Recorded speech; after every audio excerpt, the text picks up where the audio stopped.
You ready to rip and roar, or shall we? If you want Let's kick this pig and make it squeal. A little birdie told me that Matthew Tukaki has just been speaking to the BBC. Is this true, Matthew? Have you just been speaking to the BBC, and did you cut them short to come and speak to us? Well, I mean, anyone who plays a video like I just watched, and he died like a dog, and now I'm writing a book. Isn't it just? I mean, when you see it like that next to each other, and you see statesman and you see rodeo clown, you just go, come on, look, people. Oh my goodness. I put on a barbecue and I got myself a goanna and I threw it on there by the tail, and now I'm writing a book. And by the way, the dog is dead. Thanks for joining us tonight. Got a couple of things we want to talk to you about. Do you need a minute? Do you want a moment? I just love that. Thanks for joining us tonight. We got here to talk about a couple of things. The first one we want to talk about is the ACT Party and what they're up to at the moment with the Treaty Principles Bill.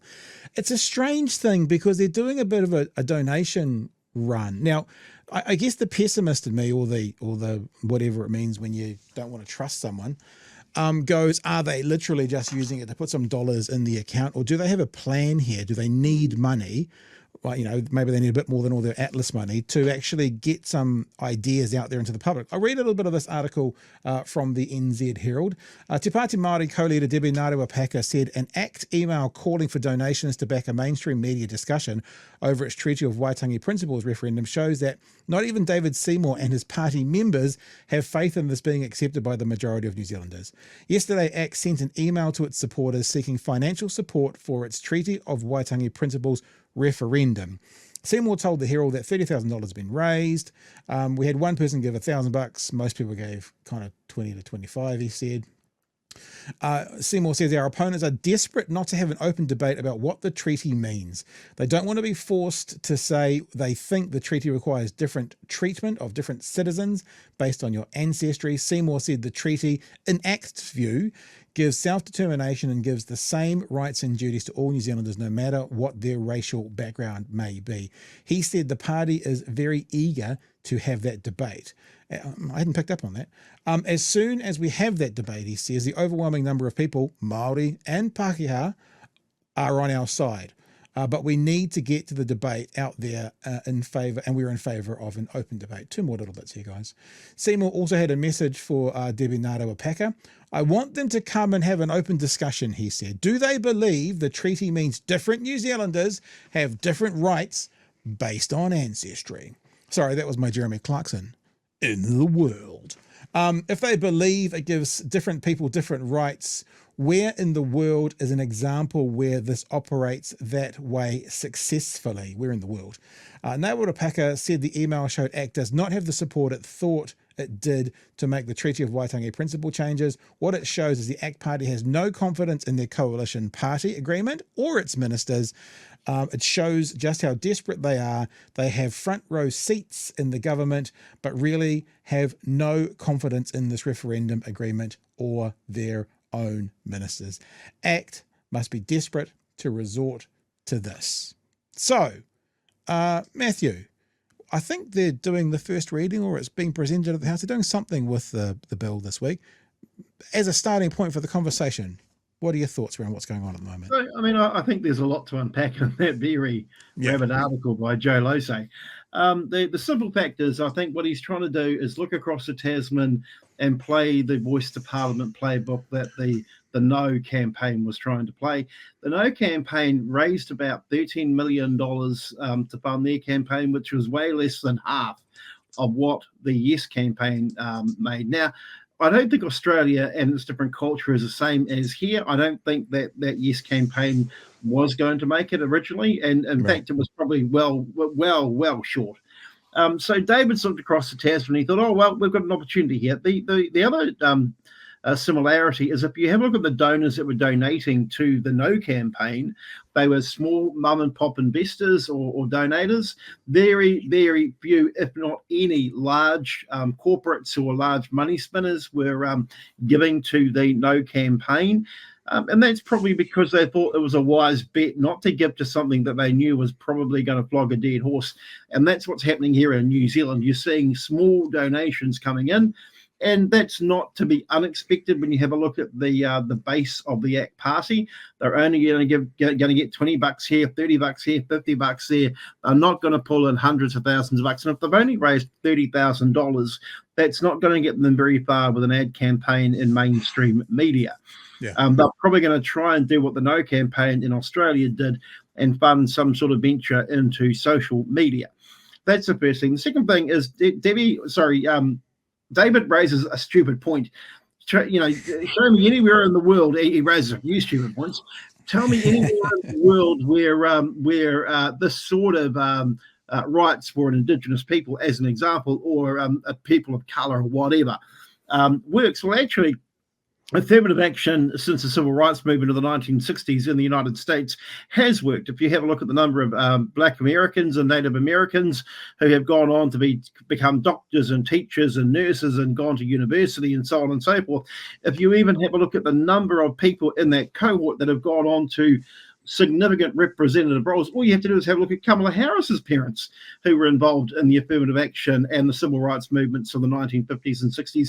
Then also have a look again just over the Tasman at what's gone on with affirmative action and the rise in numbers of Aboriginal and Torres Strait Islander peoples through university and so on and so on. So David must live in a land where fantasy rules, where you pop some Skittles in your mouth and shit a rainbow.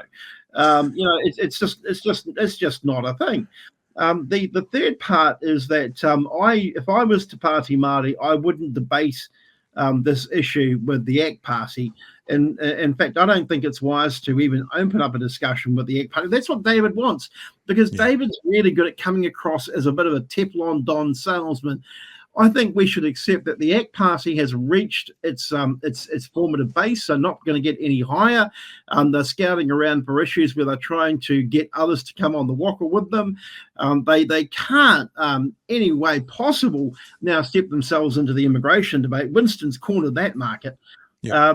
And so he's just scratching around.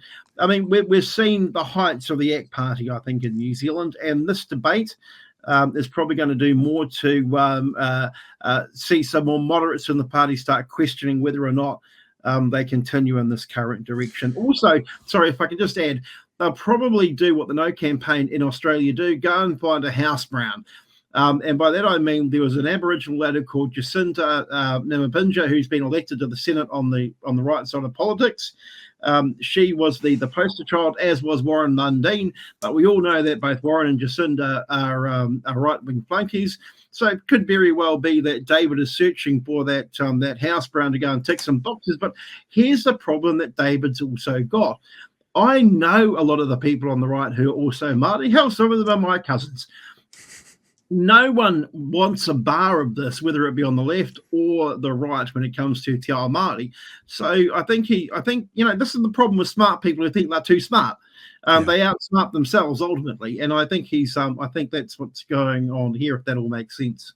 It's that idea of people who are smart enough to get themselves in trouble, but not smart enough to know when they're in way over their heads. Well, it's the whole adage, hey guys, about buying into your own PR. You believe yourself so much. Next minute, you're wrapped in gold and flying with silk tails, but it's still a Skittle you put in your mouth and you shed out the rainbow out the back. It's not a real thing. Unicorns are not real. What I hear you saying is you think they've reached critical mass already, and they need to go find more. Chewy, thoughts, mate? We had another term when you'd say that someone liked their own PR. He loves the smell of his own farts. And look, I think drawing a line between what Seymour is trying to kick off here and what happened over in Australia with The Voice is very, very accurate, because Atlas had their fingerprints all over that as well. And that kicked off an incredibly ugly debate. And that was... we always say Australia's a little bit behind us on race relations, 10, 20, 30, 40 years. But that was hideous. It was hideous to watch. And the thought of the same thing here happening just makes my blood run cold. What David seems to do is always make that analogy of, guys, I'm just saying that everyone's equal and there's nothing wrong with that. what if it was the Scottish? Or, I saw him talking in a piece today about stopping people or having karakia at the start of the day. And he goes, you wouldn't be able to do a Catholic ritual. You wouldn't be able to do like a Japanese ceremony. And he can't be that stupid. He can't be, surely. A religious thing. Karakia is not necessarily religious. No. And the Japanese didn't sign a treaty with the crown. And that's also, the difference. He's drawing that line of saying, well, you wouldn't see this anywhere else in the world. Can I just quickly jump in and say something? I think the next stage of this is where the government is afraid to go, and that is the market called fact-checking and truth-telling.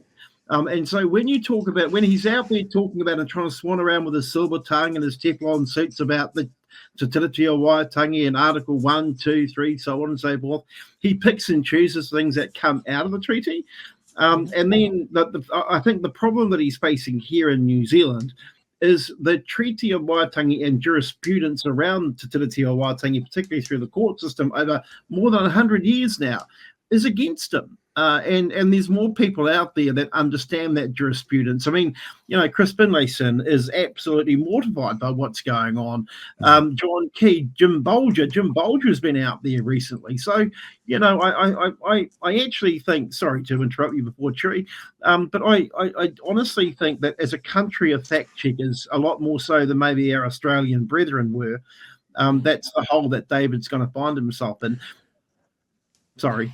That's all right. No, I was also going to say, Chewie, the point you made about you couldn't have a Catholic one and you couldn't have a Japanese one. It's like, well, if you went somewhere like Argentina or Italy, or you were in Rome where it actually kind of was the culture, then you could. So having a karakia in New Zealand where it is the culture means you can. If you're in Japan, you could have some kind of Japanese opening to whatever the meeting is because that's indigenous or native to that country. Like a karakia is here as well. So I think it's a stupid argument. And I guess I'm still wondering if either of you guys have an opinion on this.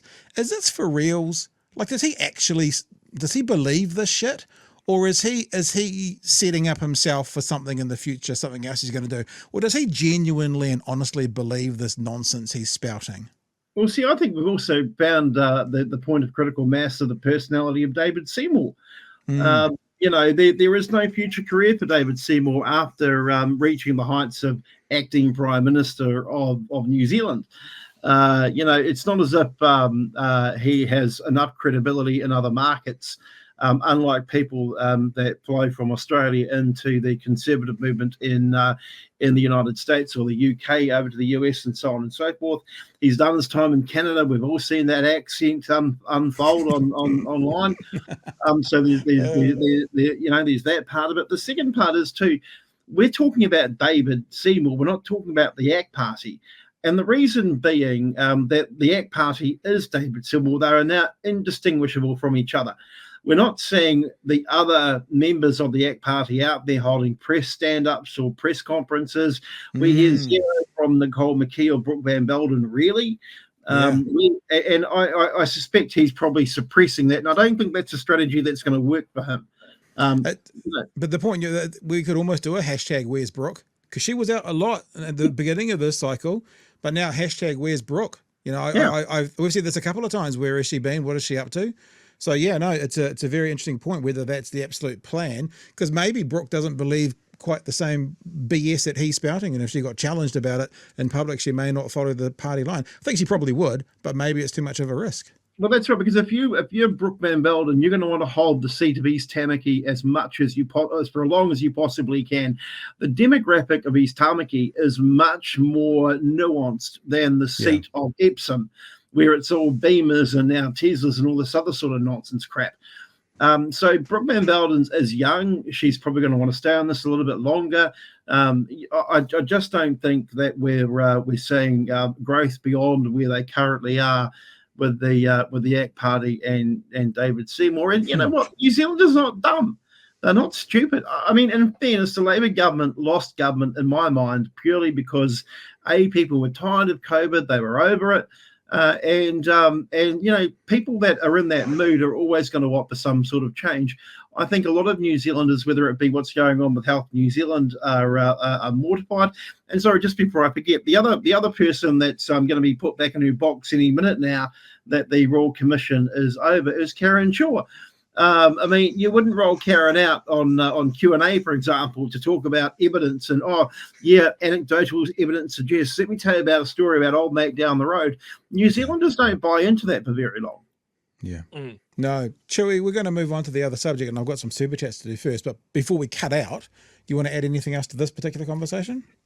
I would love to talk to David Seymour and literally just ask him, do you believe this? Do you believe this, or is this just a method that we've seen in other countries with indigenous populations to drive a wedge between First Peoples and everybody else? Because it seems that the people that he associates with, that's their modus operandi everywhere, Canada, Australia, and here. Do you believe it, or is it a political angle? Yeah. And if it is, either way, do you recognize the damage that it's doing?